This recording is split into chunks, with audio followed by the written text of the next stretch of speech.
निर्णय ले लिया है मैंने कि आज अभी और इस क्षण से हम कौरवों के पक्ष का त्याग कर रहे हैं।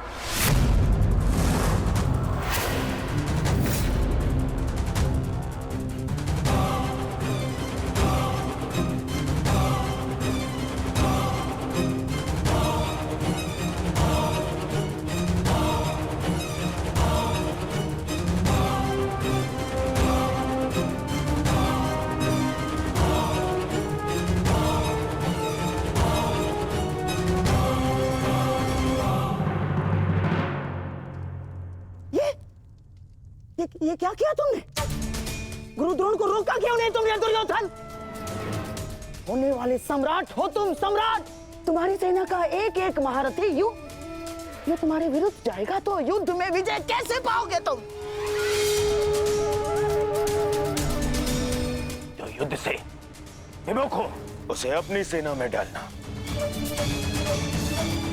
अपने योद्धाओं को संकट में डालने के समान होता है मामाश्री। अरे क्या करता मैं और क्या करूं? उन्हें बंधन में बांध कर रख लूं या फिर विरोध करने पर बंदी बनाकर रख लूं? आप जानते हैं यह संभव नहीं है, किंतु मैं जानता हूं कि मैं जो कर रहा हूं उचित कर रहा हूं। उचित नहीं कर रहे हो तुम। समझने का प्रयास करो दुर्योधन। हमें विजय पाने के लिए गुरु द्रोणाचार्य की आवश्यकता है। मुझे मेरे मित्र के अतिरिक्त और किसी की आवश्यकता नहीं है मामाश्री।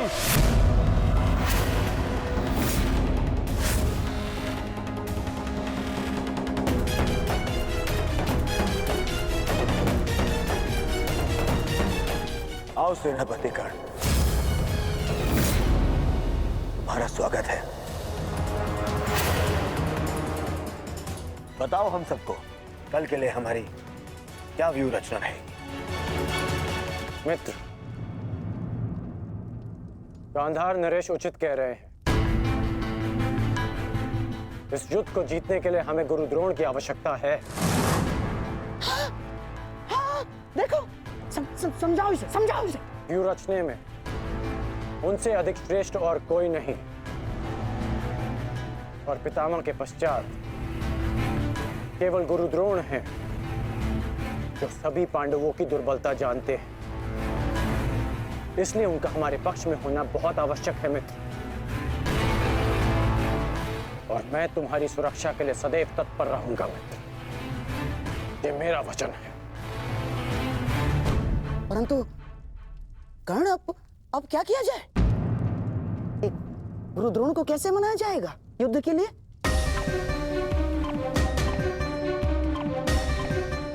मेरे पास उपाय है। हाँ, कैसा कैसा उपाय अंगराज? गुरु द्रोण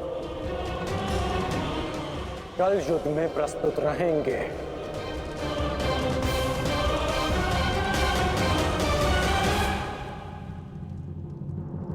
पिताश्री, आप चाहते हैं ना कि मैं युद्ध भूमि में ना जाऊं, तो ठीक है। यदि मैं रणभूमि में नहीं जा सकता तो अभी इसी क्षण पांडवों के शिविर में जाकर सबका वध कर दूंगा, परंतु युवराज दुर्योधन की सहायता जरूर करूंगा, चाहे इसके लिए मुझे अपने प्राण भी क्यों ना गंवाने पड़े। अश्वत्थामा,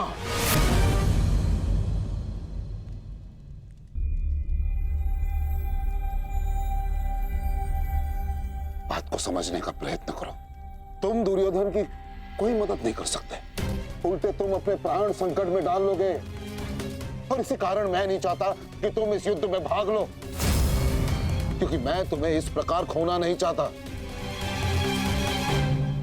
अब मैं कोई बालक नहीं हूं पिताश्री, अपने निर्णय स्वयं लेना चाहता और ऐसा करने में मैं सक्षम भी हूं। प्रणिपात।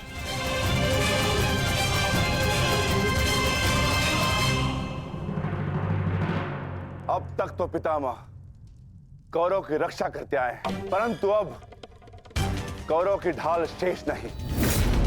मैं विकोदर भीम उन पापियों का नाश करना आरंभ कर दूंगा कौरवों का नाश करने की प्रतिज्ञा पूर्ण करने का अब समय आ गया है। हाँ भ्राताश्री, जिसकी प्रतीक्षा थी वो समय आ गया। सूर्य उदय होते ही हम सभी इस युद्ध की समाप्ति का आरंभ करेंगे।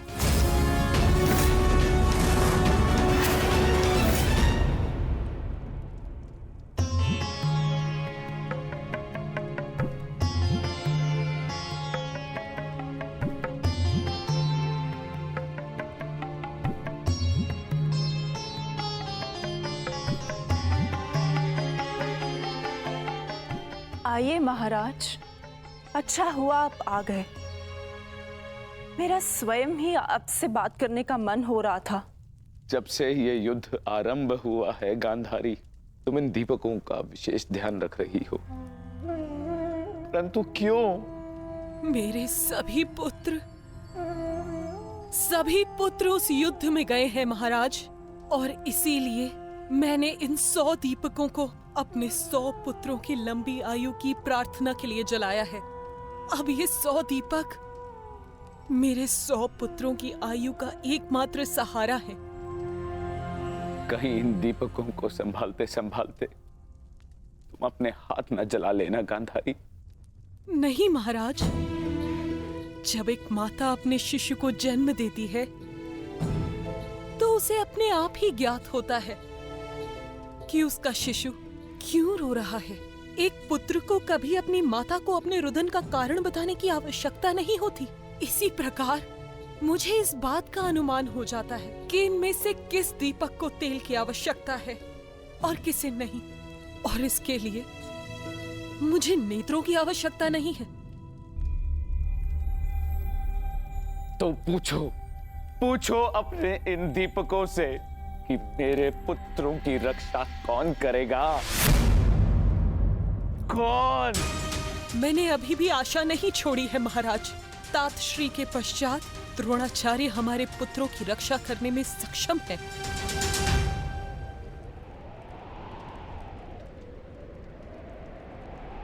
गुरुद्रोण बाहर आइए, शीघ्र बाहर आइए।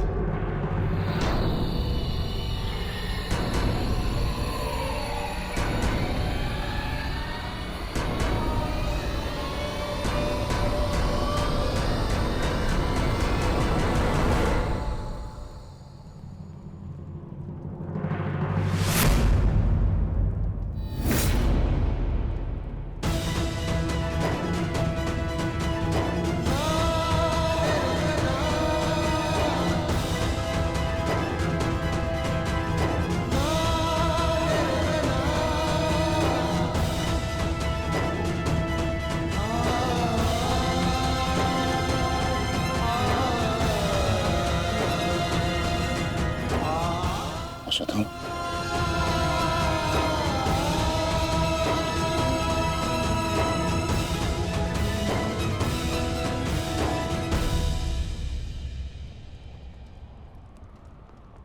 अश्वत्थामा, अश्वत्थामा!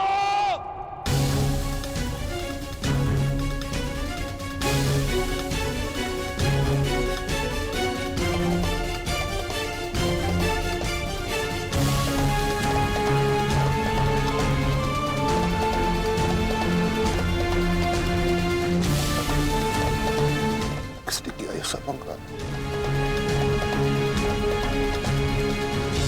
उत्तर दो मुझे, किसने किया? पांडव।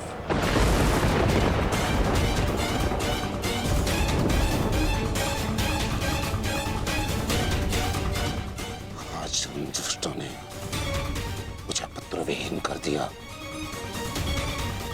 युद्ध की घोषणा करो, मैं उनके संपूर्ण वंश को एक साथ समाप्त कर दूंगा अंगराज।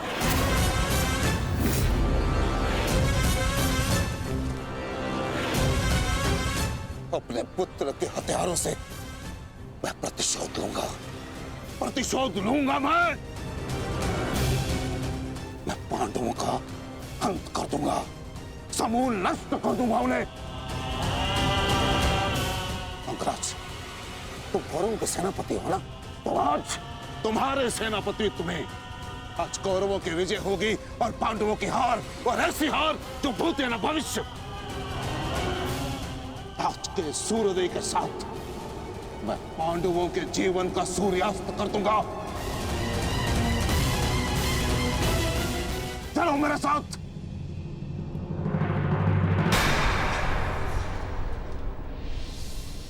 अब किस बात की प्रतीक्षा है अंगराज? सूर्योदय होने वाला है, चलो मेरे साथ। परंतु आप तो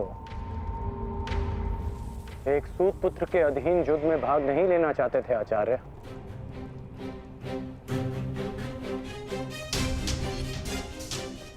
परंतु यह समय स्पष्टीकरण देने का नहीं अंगराज, यह समय है स्पष्ट प्रहार करने का, केवल और केवल आक्रमण करने का।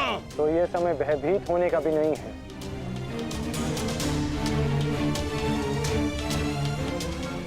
घुमा फिरा के बातें मत करो अंगराज, जो कहना है स्पष्ट रूप से कहो। कहना क्या चाहते हो तुम? सत्य कहना चाहता हूं आचार्य। आपने ये युद्ध मेरे सूत पुत्र होने के कारण नहीं छोड़ा था।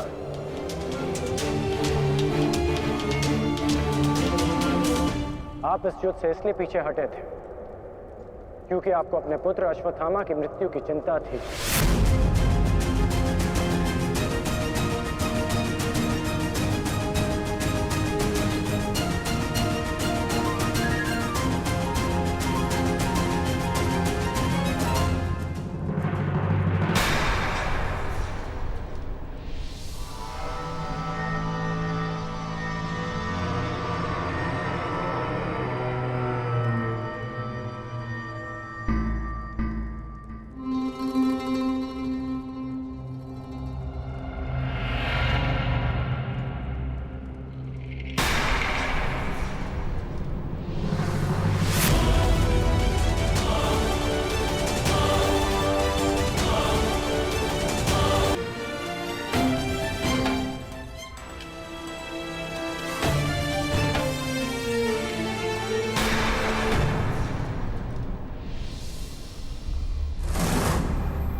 साथ उपहास किया तुमने। उत्तर दो।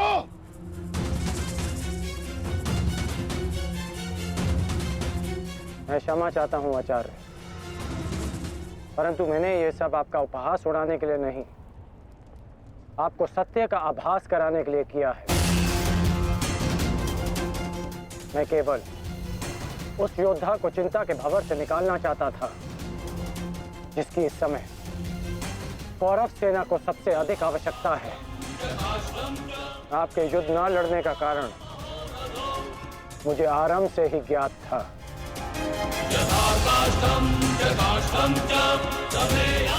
पुत्र खो देने की पीड़ा से मैं भली भांति अवगत हूं, परंतु इसका अर्थ ये नहीं कि एक योद्धा अपना कर्तव्य निभाना भूल जाए। जो आक्रोश आपने अभी दिखाया, यदि वही आक्रोश आप युद्ध भूमि में रखेंगे तो ये मेरा विश्वास है कि आप कौरव सेना और अपने पुत्र को सदैव सुरक्षित रख पाएंगे।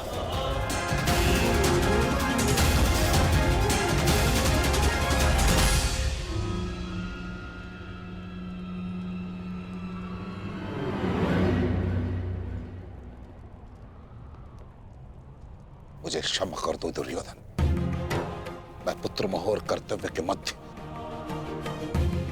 उलझ गया था, बहुत कुछ भूल गया था। क्षमा कर दो मुझे।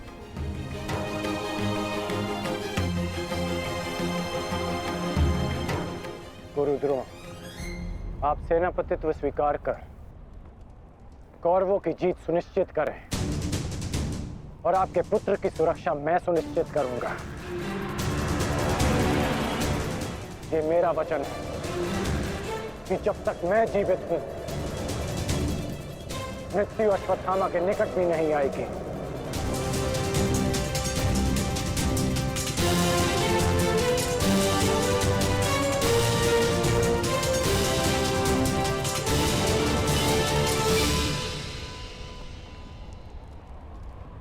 आपको इस प्रकार कष्ट देने के लिए मैं आपसे क्षमा चाहता हूं पिताश्री, किंतु आपका पुत्र और एक शिष्य होने के नाते मैं आपको अपयश का भागी होने से बचाना चाहता हूं। पिताश्री, मैं आपसे एक वचन मांगना चाहता हूं कि जिस क्षण आप रणभूमि में उतरेंगे उसी क्षण आप अपने हृदय से मेरे प्रति पुत्र मोह को त्याग दें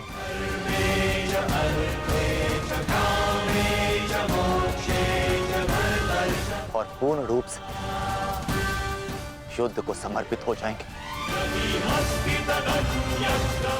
वचन दीजिए पिताश्री, मुझे वचन दीजिए।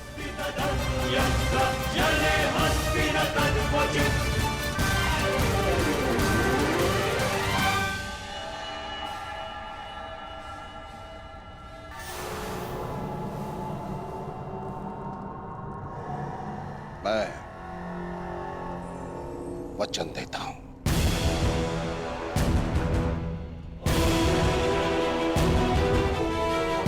वचन देता हूं।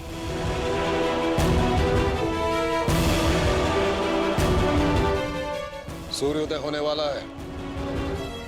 आओ युद्ध की तैयारियां करें। मुझे गर्व है कि मैं सेनापति द्रोणाचार्य के ध्वज के नीचे युद्ध करूंगा।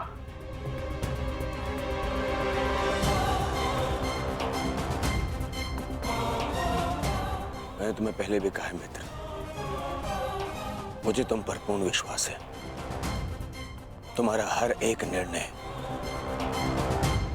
मेरे ही हित में होगा।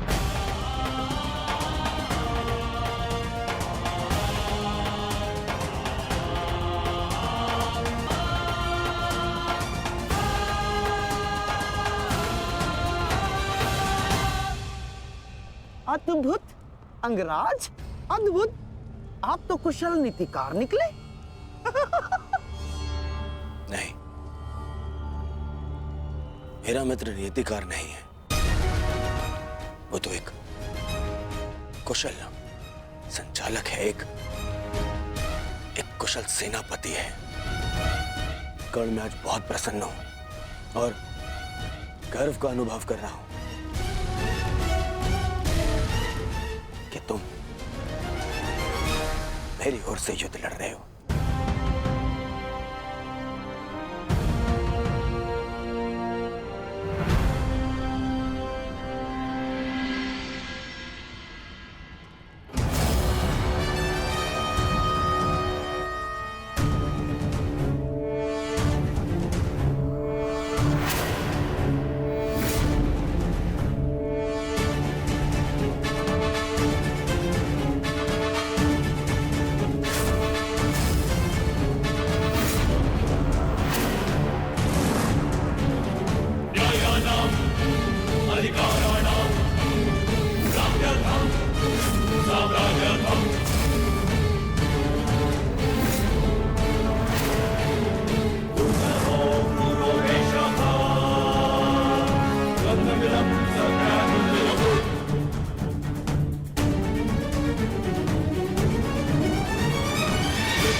पार्थ, आज तुम्हारा मन, तुम्हारी दृष्टि में तुम्हारा लक्ष्य स्पष्ट होना चाहिए, तुम्हारा मन शांत होना चाहिए और दृष्टि केंद्रित।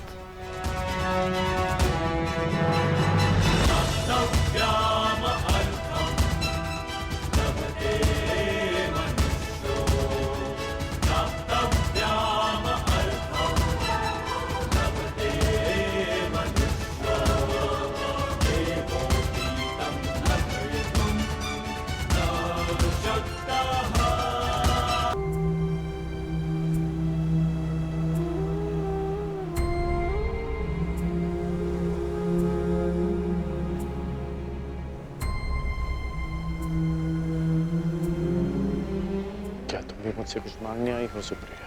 जो मैं आपसे मांगना चाहती हूँ वो आप मुझे नहीं दे सकते अंगराज। क्या चाहिए तुम्हें? एक माता अपने पुत्र का जीवन मांगती है। मेरे पुत्र हुसैन का जीवन मांगती हूं मैं आपसे। दे सकते हैं? नहीं ना, क्योंकि इतने बड़े दानवीर भी नहीं हैं आप अंगराज। इसलिए अनुमति मांगने आई, जाने की अनुमति। मुझे समय चाहिए, तब तक जब तक मुझे आपको देखकर मेरे पुत्र की याद आनी बंद हो जाए।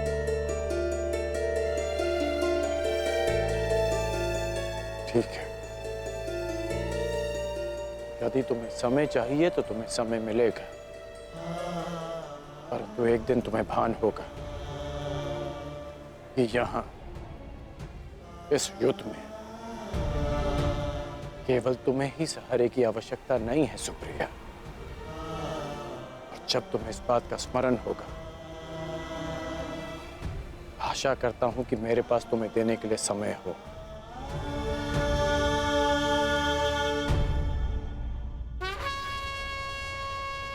युद्ध का 11वां दिन।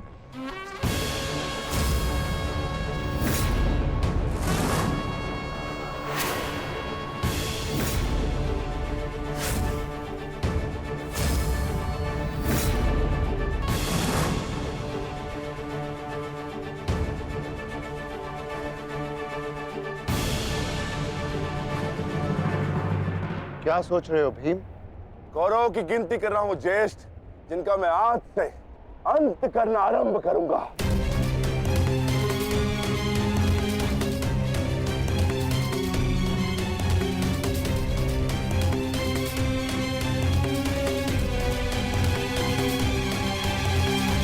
कौन का है? आचार्य द्रोण,